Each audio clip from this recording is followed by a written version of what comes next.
Hey guys, I'm back here again. We've got the AK cooled down for a bit up here. I'm going to be trying some different type of ammunition right now in it because I brought about 3 different types up here. I just wanted to see how it would function in the cold weather out here. I got some, where's it out here? It's Golden Bear ammunition right here. This stuff's also made in Russia.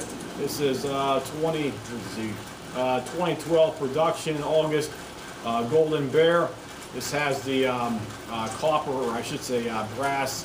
They have a brass plating on the actual casing of the steel casing on here for that. So this is the brass plated Golden Bear stuff right here. This stuff is slightly better than your typical Wolf ammunition out here for that. It feeds better out there for that because it has like a brass or copper coating or something on here. So it's here we go. Sorry about that. It's 123 grain.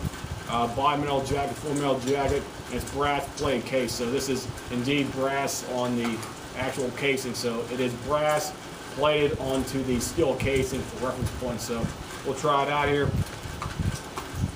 I got it loaded up in the good old Gen 3 P-Mag. These are probably about the best, plastic, cheap plastic magazines you can buy in the United States. Right, they're only about like 17, 18 bucks. You buy them in like a bulk quantity out there for that. So you got to load up with about, I think about 6, let me see, 1, 2, 3, 4, about 7 rounds in it right now. So we'll check it out. And these magazines, they lock in perfectly tight into the mag well, so they're probably going to feed almost like perfectly reliable for that. So we'll go ahead and run through a gun here with the Gen 3 P-Mag using the good old Golden Bear Russian ammunition. Go ahead and check it out. The optics looks good, and even sounds like it feeds better into the gun right there for that. So I don't know, the magazine's slightly has a better geometry or something, but it feels like it's because some of the magazines, they really have a lot of flop in them out there, and because of that you might have like tolerance issues where the thing might not want to feed correctly. But these ones, they have like perfect. It's like super tight. It's like really tight in there. So let's go ahead and give you a side shot here for you guys. It looks good. Okay.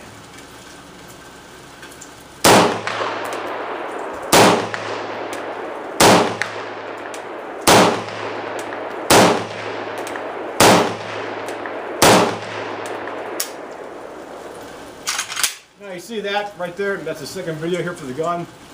Every time you want to cycle your gun right here with the ALG Advanced or the AK trigger right there, it's always a good idea to hold back on the trigger when you're done shooting out there before, because I said before, this one had an extremely light pull. It's only about maybe 2.5 to 3 pounds right there for that, so it's always a good idea to hold back on a thing because you can double tap that thing real quick out there for that if you don't watch it out there for that. So gun ran fine. Magazine ran fine as well too. That was a Gen 3 P-Mag. Locks in perfectly fine in there. This thing's like super tight. It has like no wiggle at all. Sideways, front ways.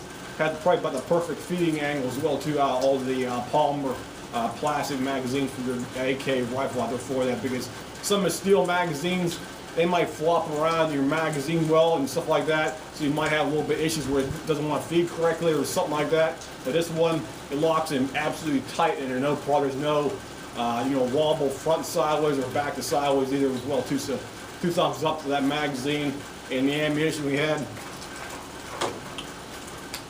Good old Golden Bear, great stuff, no problem. 2 thumbs up. Cheap, it's cheap, dirty Russian ammo. That's all I can really say. It's cheap, it's reliable, and it's brass cased, and this stuff's about 8 years old basically. So it's ran fine. I think I bought it for like $4.99 probably back in 2012. So 2 thumbs up for the cheap Russian ammo.